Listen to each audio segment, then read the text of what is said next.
hindi matutulog ah.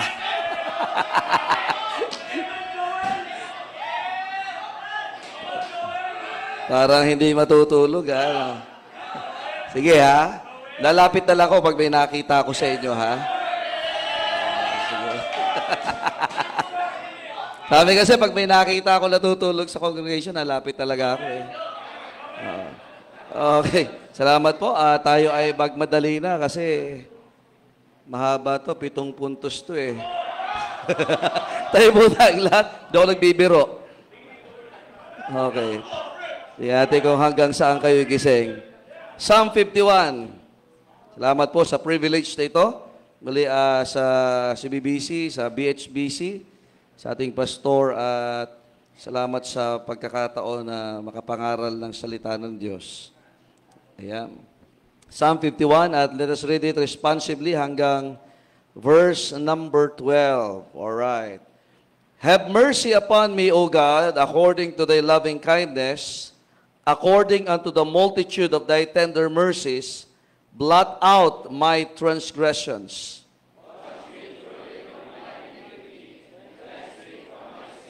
Oh, notice that. Cleanse me from my sin. For I acknowledge my transgressions, and my sin is ever before me.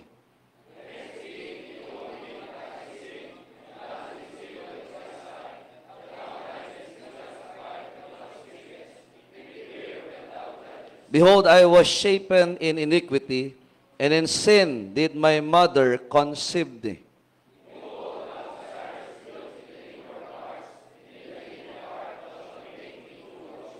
Purge me with hyssop, and I shall be clean. Wash me, and I shall be whiter than snow.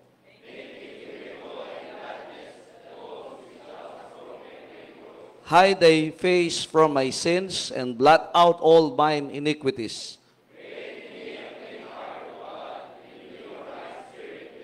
Cast me not away from thy presence, and take not thy Holy Spirit from me.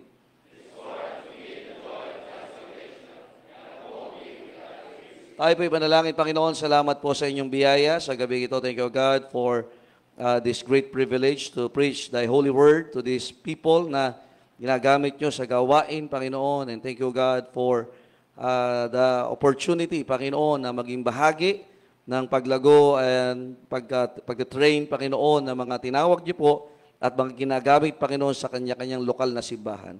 Banal na Espiritu, pangunahan niyo po inyong lingkod. Kayo po ang gumawa sa puso ng inyong mga mananampalataya at ang inyong salita, Panginoon, ang patuloy na matatandaan ng mangungusap, Panginoon, sa aming mga buhay.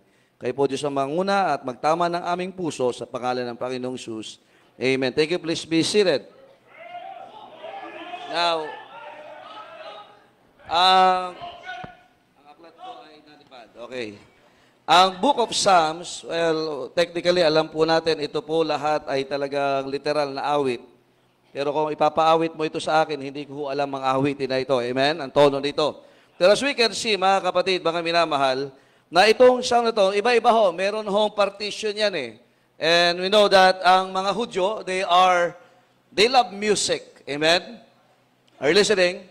Kaya nga, they always, sa kanilang pagsusulat, kasama lagi ang Diyos. And most of the time, whether they are in the will of God or out of the will of God or in process on repenting to God, laging may awitin sila. Nakikinig ho ba kayo? Amen? Now, in this particular part, one of the known writers po ng Book of Psalms, isa ho, ay si King David. Amen?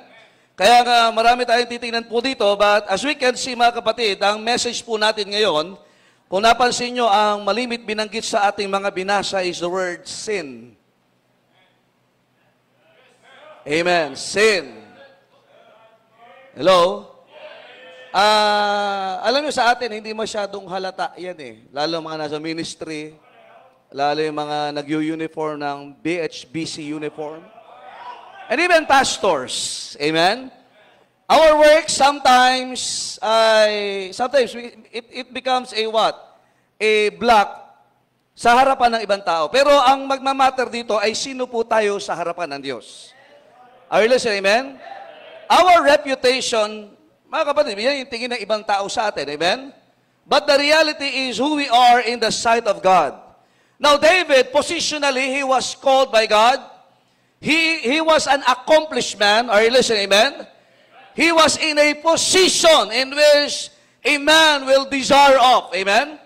He has the possessions of all sorts. He has a training.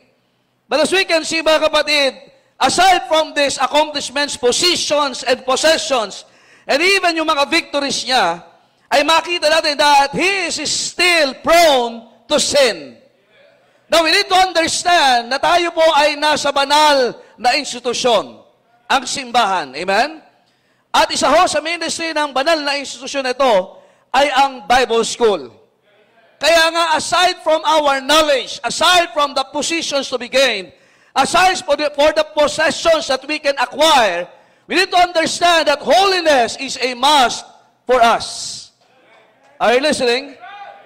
No, you may accomplish many things, but if you are living unholy, that would be a what? A fall in our life. Kaya makita natin, David also experienced that. Are you listening? Amen? The man that was a man after God's own heart. The man who defeated a Goliath. Are you listening? Amen? The man who experienced many things. And as we can see, we are about to study tonight part of his life. Kasi di natin matatake lahat. But I hope that you can get something from this message. The high cost of covering sin. The high cost of covering sin. Sabi ko sa inyo, just like David as a king, he was in a palace. He has an army. Are you listening? Amen? He has this prowess. He has this experience. He has this stable position. And yet, those things ay nagamit para takpan ang kanyang kasalanan. Now, so you can see yung context po nito. We can refer it in 1 or 2 Samuel, chapter number 11 and chapter number 12. It was the story na siya'y nagkasala kay Bathsheba. It was a story, it was part of the history na ipinapatay niya si Uriah. It was the time that Joab was confused. Bakit ipadadala ni David ang isa sa pinaka-loyal niyang sundalo? At meron siyang tinatawag na mga accomplice. Imagine, planadong-planado niya. And even hanggang sa namatay si Uriah, nung kanya kinuha si Bathsheba, as we can see, ay makita natin talagang para itago yung kasalanan na kanyang nagawa. Are you listening? Natanda natin, malaki o maliit na kasalanan sa Diyos yan. Categorically, there is a sin of omission and sin of commission. Pero anumang bagay, mga kapatid, merong matinding bayad ang kasalanan. Are you listening? Kaya nga dito yung Psalm 51, actually, ito yung nakita ni David na dapat niyang gawin sa Panginoon na minsan ay hindi niya naisip. Alam niyo, matindi ang gagawin ng kasalanan. Whereas we can see 1 John chapter 2, verses 15 to 17, there is a what? The lust of the eyes, the lust of the flesh, the pride of life. In 1 Timothy chapter 6, the love of money. So as we can see, marahil hindi ka man adulterer ngayon, marahil hindi ka man fornicator ngayon, but nonetheless, meron ka marahil kasalanan na pwedeng iniingatan sa buhay mo ngayon. Are you listening? We can hide those sins in our positions. We can hide those sins in our possessions and even in our accomplishments. But we cannot hide anything in the sight of God. Kaya nga bilang mga tinawag ng Diyos, bilang mga manggagawa ng bawat lokal na simbahan, we need to understand that we need to keep ourselves in the love of God and in holiness and in the right heart na meron dapat tayo. Sapagat kung hindi, mga kapatid, baka mamaya, ikaw ay magkakaroon ng posisyon at magamit mo yung pagkakasala. Our training will lead us to lead. Our training will lead us to influence many. Kaya nga, dapat ay maging maingat po tayo dyan. There would be a high cost of covering sin. Are you listening, amen? Natandaan niyo, mga kapatid, sino po tayo sa harapan ng Diyos? We are saved by grace, amen? Pero tandaan natin, wala pa ho tayo sa langit. Bagamat yung iba ngayon sa inyo, nasa ulap na. In Proverbs, look at this. In Proverbs chapter 28, verse 13. Tingnan niyo po, Proverbs 28, verse number 13. The best encouragement is for us to be reminded that we need to keep holy. Be holy, for I am holy, God said. But in Proverbs 28:13, he that covereth his sins shall not prosper. But whoso confesseth and forsaketh them shall have mercy. Thank God for preaching in our local churches. Are you listening? Amen? Thank God for preaching in this Bible college. Amen? Kaya nga mga kapatid, these preachings will remind us, mga kapatid, that sin, covering it, will ruin our lives. There is a high cost. Maybe kung ikaw ay young people, it will cost your purity. Maybe if you are a married man, it will cost your family. If you are a believer today, it will cost your future. It will cost the plans of God for you. Are you listening? Amen? But what we need to understand, mga kapatid, kay David, matindi ho ang naabutan niya. Kung pag-aaralan natin, talagang matindi ho. Sunod-sunod yan. Physically, he experienced the cost of sin. Politically, he experienced merong cost ang kasalanan. But mind you, personally, ito yung naranasan niya. Number one, it affected David's eyes. Doon tayo sa text natin. Context po tayo. Tingnan natin. Psalm 51. Pastor, bakit? Yung eyes niya, nabulag ba siya? Mas matindi pa ho sa pagkabulag. In Psalm 51 verse number 3, ano sabi ng Bible? For I acknowledge my transgressions. Now, remember, nung nag-istorya si Nathan, nakikinig ba kayo, amen? Kasi may ganitong lalaki, ganitong ginawa niya, at sabi na, nagalit si David, nakikinig ba kayo, amen? Nagalit siya, minsan yung nagkakasala, siya pa yung unang nagagalit eh. Manood kayo ng ano ngayon, yung mga nasa Senado ngayon, tsaka yung sa politika, sila yung magnanakaw, pero sila yung nagagalit. Amen. Nandiyan ba ho yan? But the most guilty ay yung nagalit. At sabi niya, isinusumpa ko. Mananagot ang taong yan. Sabi ni Nathan, ikaw yun. Ikaw yun. Kung ikaw yung nandun, mapapaluno ka na lang. Ano po? Di ba minsan, pag tayo ay nasasabihan, ikaw yun.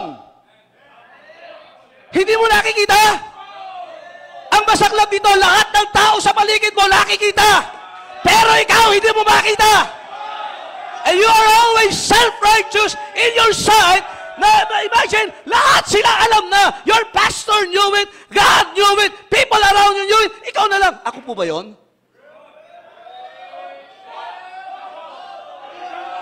Bakit niyo ako sasabihan ay leader ako? Bible student ako, di mo nakita? Now, later on, natutunan ni David yan. Minsan, nasagot ba, ha? Hotdog? Oh. Minsan, mga kabataan, ganyan eh. Ha? Ha? Sabi, anong hotdog? Anong hotdog? Alam ko pang hotdog yan. Mga buffering. Amen? Tingnan niyo po, verse number 3. And my sin is ever before me. Are you listening, amen? When he was sinning to Bathsheba, hindi niya makita ang kasalanan yun. When he was about to murder Uriah, hindi niya makita ang kasalanan yun. But when the man of God rebuked him, hey, ikaw yun! Doon pa lang niya nakita. Thank God for preachers and thank God for this institution. Tinuturuan tayong mag-aral na may tapang na kahit tayo mga kapatid marirebuke. Ano yung sa mga kapatid? David's eyes were affected. And sabi niya, my sin is ever before me. Ayan! That's why preachings are heavenly. Yung hindi mo kayang sabihin sa sarili mo, yung hindi natin kayang makita dahil sa kayabangan at kasalanan natin, ipapamukha sa atin ang pangangaral ng salita ng Diyos. David's eyes, alam nyo, yun ang matindi. Kaya minsan kahit tinawag ka ng Diyos isang araw, hindi mo na makita ang tinatawag ka ng Panginoon. Hindi mo na makita ngayon yung wisdom kung bakit ka nasa gawain. Bakit? May kasalanan ka na andyan sa harapan mo. Yung training, ihirapan ka, nagre-reklamo ka, ang dami mong sinasabi, sapagkat hindi mo makita yung gusto ng Panginoon, sapagkat doon sa kasalanan na nasa harapan mo. Are you listening? You cannot see anymore the benefits of the Lord who daily loaded us. We cannot see anymore yung kalagayan na binigay. Even David, hindi niya makita na kasalanan palang ipapatay si Uriah. Pinlano pa niya. Nakadalawang attempt pa siya. Hindi niya makita, imbis na sana doon sa una, abay, dapat nag-repent na hindi pa rin. Minsan lang may pagkakataon, ang tigas ng puso natin kahit tayo ay nasa Bible school.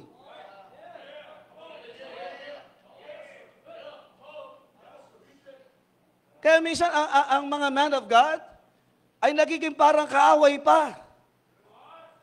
Minsan na dapat mga katuwang ng pastor sa gawain ng Panginoon. Di mo maunawaan bakit? Sin is there. What is that sin? Pride, most of the time, pride of life. Di mo makita ka lang, magpatuloy kayo, ay yung love of money na andyan na. Ikaw ay nasa posisyon na para manlaban. Hindi ba't mas maganda yung posisyon mo para sumunod ka sa Panginoon? So, minsan yung mata natin, musta? Kaya lagi eye specialist. Ang kita mo na, ikaw na lang yung tama. Lahat sila mali.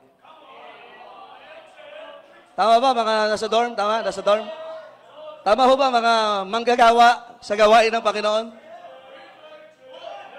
Kaya minsan akala, sama ng ugali itong mga tao sa paligid ko Di mo makita. That sin is ever before you. Nandiyan, nasa harapan mo na. Ano sabi na pa? Diba, nag-rebuke ka? Unahin mo, alisin mo muna yung yung poste na sa unahan mo. Yan muna. Naghahanap ka masisisi. Ako nasisisi. Ako lagi may kasalanan. Oh, ikaw! Di mo makita? O, kita mo na. Si David di niya nakita may posisyon Kaya ako ikay binibigyan ng pribilehiyo, dapat mas lalo tayo nagpapakumbaba. Kasi baka mamaya malulod ka. Baka mamaya hindi mo na makita, unrebukable ka na. Nakakatakot siya pag wala na makapag-rebuke sa'yo. Buti na lang, may Nathan pa si David. Ay, nagpapasalamat si Pastor, raan dyan pa. Thank God for Pastor Ed, amen? Thank God for our senior pastors. Eh, ngayon, pambihira, tatay mo na yung pastor mo, nagagalit ka pa, amen? At ang matindi dito, sa 1 Samuel chapter 11, verse 27, the Lord was displeased. Minsan, ang kasalanan, nagpapamanhid yan Yung mata mo nakaganyan na, pero hindi nakakana. Para iba sa inyo ngayon. Ang dami mo nang iniisip, pinaglalaruan na yung diablo yung utak mo. Kaya yung mata mo, naadyan, hindi mo na makita, nagkakasala ka. Na pag natutulog ka, pag preaching, nagkakasala ka.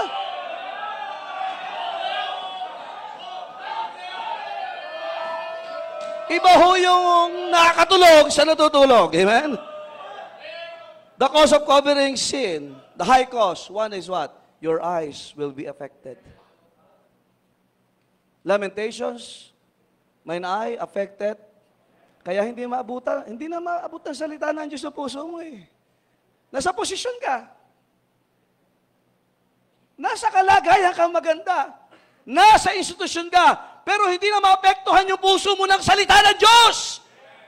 Kasi yung kasalanan, ayan, nakabalandra sa unahan mo. At hindi mo makita, ikaw yung nagkakasala. At bisa mag-i-amen ka, hindi para sa iyo, kundi para sa iba.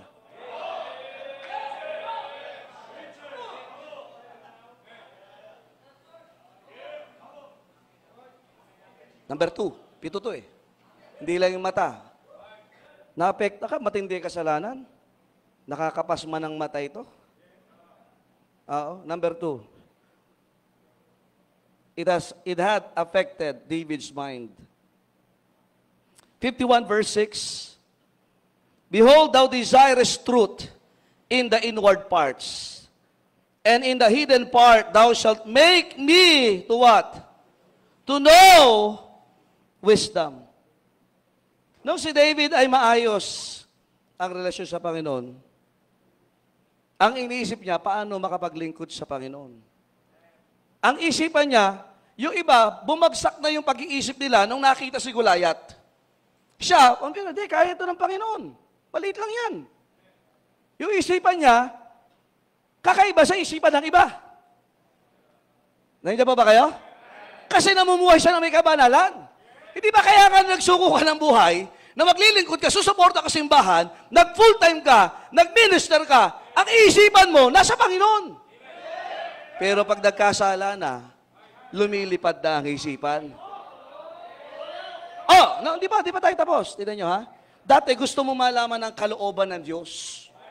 To know wisdom. Wow, gusto ko ma-master yan. Gusto ko maging skill ko yan, kabanalan. Gusto ko malaman yung katotohanan. Ganun ka kaigar, kaya kahit minsan yung tiyan mo, hindi na-apekto kahit gutom ka. Abay, gusto ko matuto, dito ako. Gusto ko maglingkod sa Panginoon. Na kahit yung pagod, yung katawan mo, bagsak na talaga. Pero gusto mo bang maglingkod? Bakit? Kapatid, nakakapag-command ng tama. Kaya pag hindi na gumana ito, nandiyan pa ba kayo? Kapag ito na ang sumuko, makinig kayo, ito kay David. Goliath, sa iba, tingin nila, naisip nila, hindi natin kaya ito. Pero siya, hindi, kaya ito. Sino ba itong naisip pa niya yun? Isipin nyo, yung iba, hindi naisip yun? Kaya minsan yung mga hindi na nag-iisip, namumuhay sa kasalanan eh. Pero yung lagi sa pambihira, maglilingkod, hindi ba, kaya yan. Biyaya ng Diyos. Kaya yan, biyaya ng Diyos. Magpo-provide ang Diyos. Yun ang naisip mo. Pero nung hindi na, nag-iisip ka na kayo, parang tumakas. Imagine, ang iniisip ni David, nung siya nagkasala, bihira, kailangan mapag-isipan ko, kailangan matakpan ito. Yun ang iniisip niya.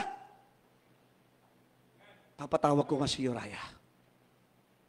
Nandiyan ba kayo? Papatawag ko si Joab. Aba, hindi nakuha. Ni-report sa kanya. King, hindi umuwi sa bahay. Imagine yun ang iniisip niya. Di ba parang iba sa atin dito? Dati ang iniisip mo, paano ka lang maglingkod sa Diyos? Paano ka susunod? Paano ka magpapasakop? Paano ka matututo? Paano ka magpapatrain? Ngayon naisip mo na, paano kayo makatakas? Ano kayang dahilan ang gagawin ko?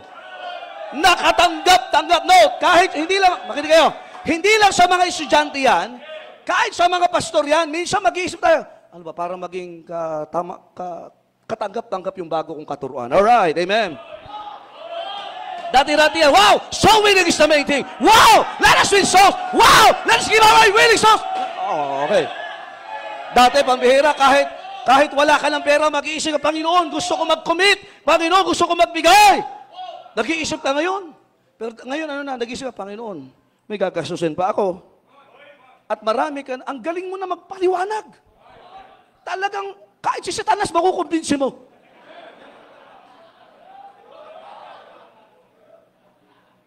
At yan ang ginawa ni David. Namatay si Uriah, hindi alam ng iba. Pagkatapos magluksa, sa customs, yung nag-aaral niya, tama? Pagkatapos magluksa ni Bathsheba, kinuha ka agad niya para wala nang tanong-tanong. Kaya yung iba lahat, ganyan ang ginagawa. Imbis na mag-isip para sa kalooban ng Diyos, kung ano-anong iniisip. Ang matindi, humahanap, nag-iisip ka pa ng kakampi, nakuha mo si Satanas. Magkukwit na kaya ako? Total, mapaliwanag ko naman na maigi to eh. Imagine, hindi ka natutulog para mailatag mo yung kalokohan mo. Samantalang no, hindi ka makatulog, bakit gusto mong sumunod sa Panginoon? Na kahit yung magulang mo, na kahit yung trabaho mo, na kahit yung mga wala, pinag-isipan ko na to, pinanalahin ko to, dadaretso ko. Ay dahil nagkakasala, iba na isip. Kaya ingat ka sa taong namumuhay sa kasalanan. Iba ang isip dyan. Kakausapin mo, siyempre, salita dyan. Aalis na ako. Alam mo, yung ganyan yung natin dyan. Lahat na ipinag-isipan. Makinig kayo, walang nag-backslide na hindi niya pinag-isipan. At wala din sumunod sa Panginoon na hindi niya pinag-isipan. Alam mo, nagising ka sa dorm na, wow, gawain ako. Ilang beses mo pinag-isipan yan? Pero ang pagbabackslide, mas matinding presyo ng pag-iisip dyan. Ay matindi, kakaunti na nga yung utak mo, ginamit mo pa.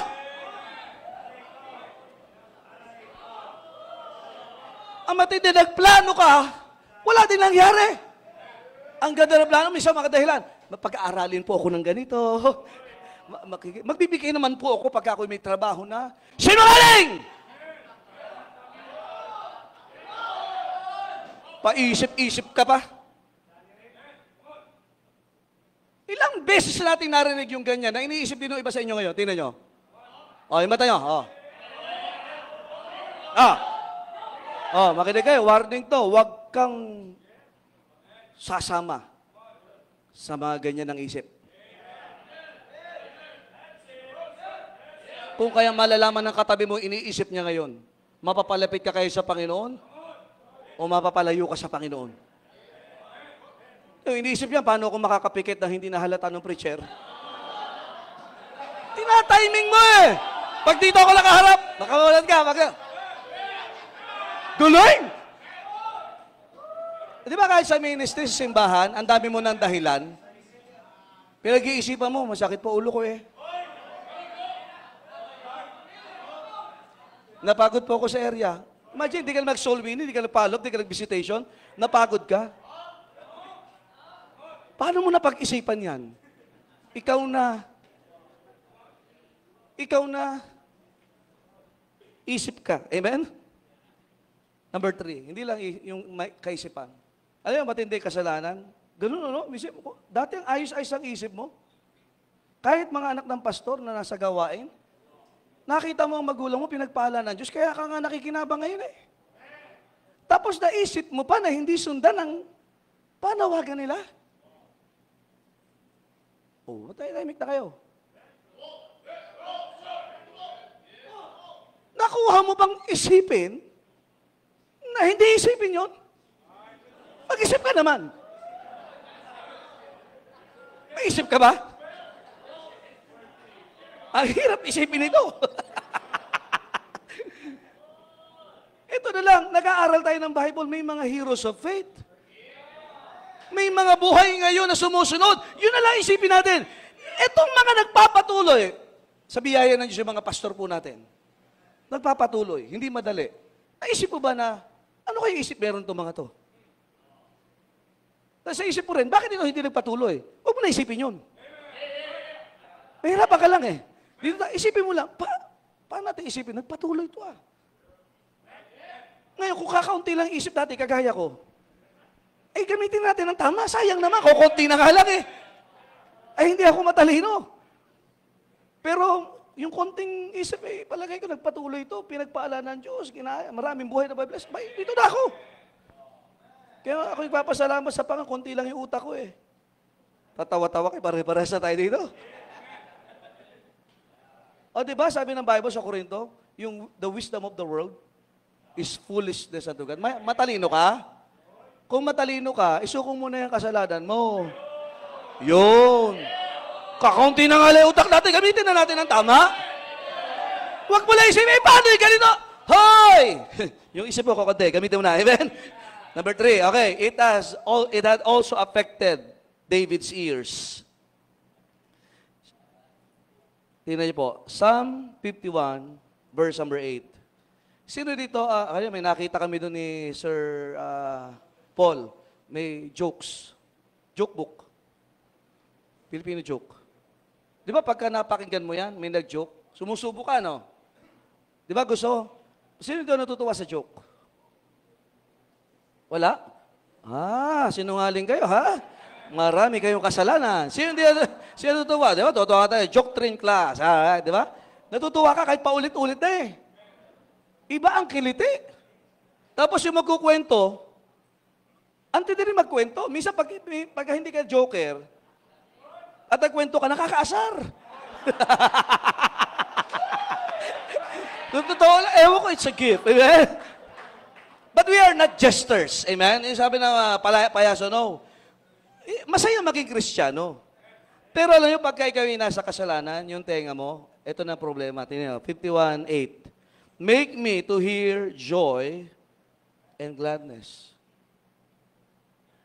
Alam niyo ba ang taong nasa kasalanan, wala nang magandang napapakinggan? Wala nang masaya sa kanya. Nakikinig ba kayo? Magsasalita ka pa lang, pakiramdam niya, o anong ibig mo sabihin?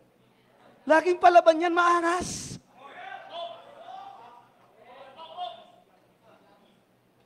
Sabi, anong desire ni David? Imagine, Panginoon, make me to hear joy and gladness. Ang lungkot na ng buhay ko. Abi, pag nasa kasalanan ka, di talaga masaya. Ang matindi dito, pag nasa kasalanan ka, pakiramdam mo, ikaw yung guilty lagi. Ikaw yung unang sensitive. Alam yung mga nasa kasalanan, sensitive yan eh. Pag mo makakanti yan, manlalaban yan. Ito rin yung laging repulsive. Repulsive. Tingin nyo. Ito rin laging offended. Ito yung laging defensive. Ang pinakamasaklap, bitter and unrepentant. Kaya hindi na narinig ni David doon sinasabi ni Joab. Natulala na lang siya nagsalita si Nathan.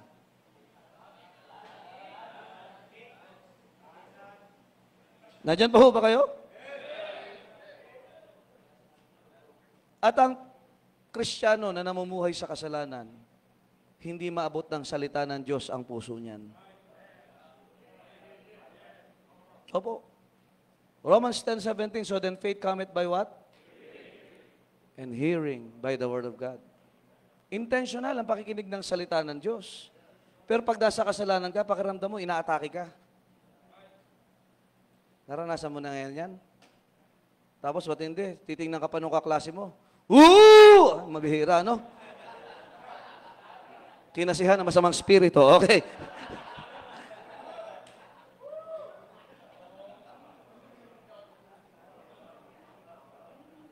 Everything we hear is wrong when we are sinning. Lahat na lang mali. Kakaunselan ka? In multitude of counselors, there is what? Safety. In multitude of counselors, thy thoughts shall be what? Kaya hindi ma-establish ang gulo ng utak. Ay, si David nasa posisyon, bakit kita pakikinggan? Kaya ang kasalanan, nagdudulot sa lalo ng matinding kabingihan. Kaya dapat doon ka sa kay Sir Odon. Sesenyo, saan ka na lang? Hindi ka na makuha eh. Sinabi nang huwag magpaligaw.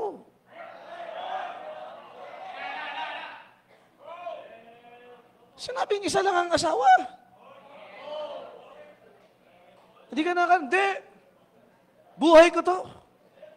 O, di bahala ka, buhay mo pala yan eh. Nawawala na yung conviction. Si David dati lagi nakikipag-usap sa Diyos. Narinig niya kalooban ng Diyos. Direkta! Pero alam nyo, minsan hindi mo na marinig kahit ilang preaching, kahit sumigaw pa dito, kahit lumabas pa yung dito, ngipin, tsaka postiso. Wala epekto sa iyan. Pag nasa kasalanan ka, kahit ang Panginoong Kristo bumaba, sabi ni Pastor Ed, pag hindi mo isusuko sa Diyos yan, lumuluwa na yung mata na nagpipreach sa simbahan niyo, wala.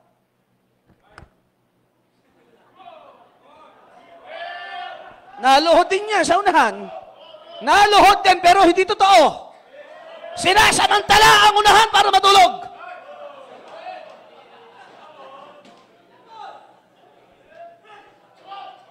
Wala na yung conviction, wala na yung communication, lalong wala na yung courage. Bakit? Hindi na makarinig eh. Alam mo, nagpapalakas sa loob natin, salita ng Diyos. Kaya nga may preaching, pinalalakas tayo, ina-encourage tayo. Pero pag yung kasalanan na andyan, ayaw mo isuko sa Panginoon, kahit ano, kayabangan, pera, lust of the flesh, lust of the eyes, pride of life, adultery, kahit ano dyan mga kapatid, categorically, your ears will not work.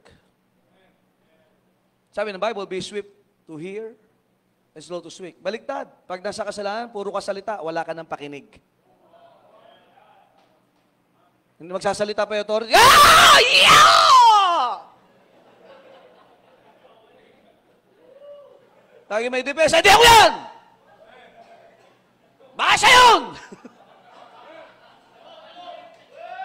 Lahat sila magkakasala, ako hindi! Ang pambihira, no? Ay, parang si Lucifer eh! Next na tayo, next na. David's bones. Ayan. It also affected the bones of David. Bones means conviction. 51 verse 8. And the bones which thou hast broken may rejoice. Kaya minsan mga kapatid, alam niyo ang kasalanan, grabe ang gagawin yan. Yung conviction mawawala. Yung, di ba dapat yung gulugod? Tama ba? Yung gulugod, yung ito?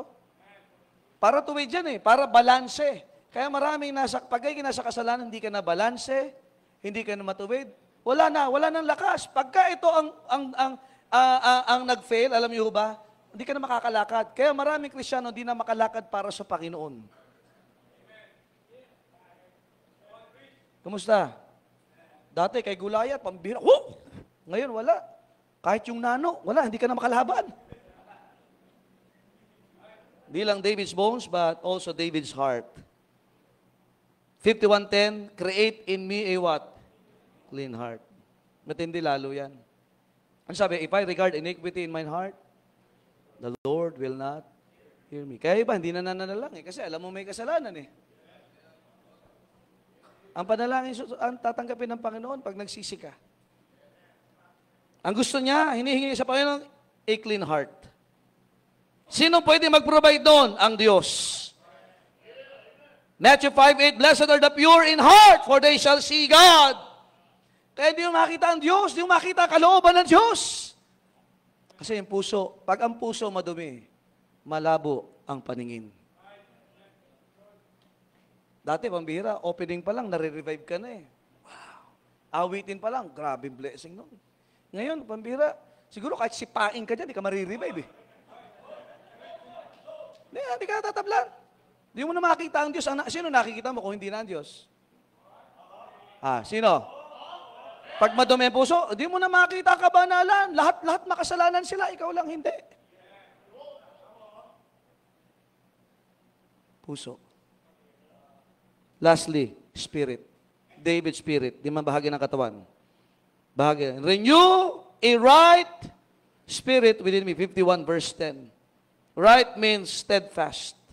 Remember this, James 1:8, a double-minded man is unstable in all his ways. Mapansin niyo po, hindi lang sin, but also ilang beses binanggit. Verse number 10, right spirit. Verse number 12, free spirit. Verse number 17, broken spirit and a contrite heart.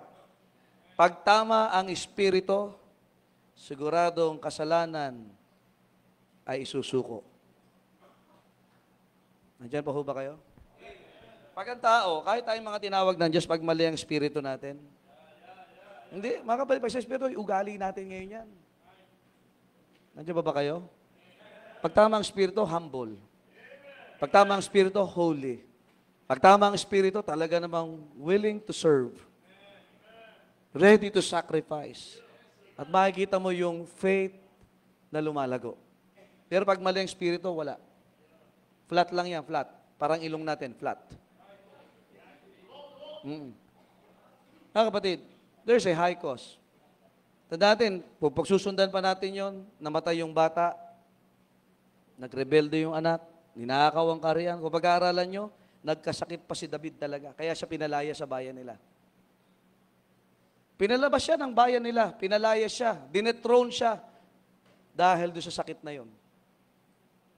Nagrebelde anak niya, napatay nung general niya yung anak niya. Sunod-sunod, mga kapatid. Nakikinig ba kayo? Kaya nga, David was a man after God's own heart because natutunan niya, ang kasalanan hindi binibaby. Hindi pinatatagal na. Ilapit sa Panginoon yan. Kaya ngayong gabi, I don't know about you, pero pwede hindi ka mangalunya. Pero ang isipan mo ngayon, palabas na. Hindi mo na makita yung kalooban ng Diyos. Hindi mo na makita yung saya. Hindi mo na marinig. Di mo na maramdaman, di ko na ma-feel.